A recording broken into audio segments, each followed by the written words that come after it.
ہمارا جناب صد آج ضرورت یہ سمجھتی ہے کہ ہم رگو نسل کے فخر سے بالا تر ہو کر اپنے ملک کی ترقی میں بڑھ چڑھ کر حصہ لیں جو ہمارے لیے بہت بڑی رحمت ہے۔ آئیے ہم عہد کریں پکے پاکستان کے جغرافیائی اور نظریاتی تحفظ کی خاطر ہم اپنے خون کا آخری قطرہ تک بہا دیں گے۔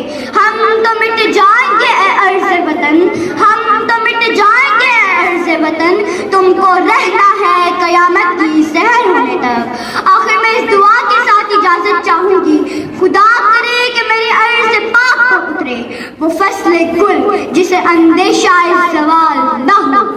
یہاں جو پھول کھلے وہ کھلا رہے صدیوں، یہاں خزاں کو بھی گزرنے کی مجال نہ ہو۔ خدا کرے کہ نہ خاموش رہے وقار وطن، کہ اس کے حسن کو تشویش ماحوسار نہ ہو۔ عرفت تہذیب و فن کا اوج کمال، کوئی ملول نہ ہو، کوئی خستخال نہ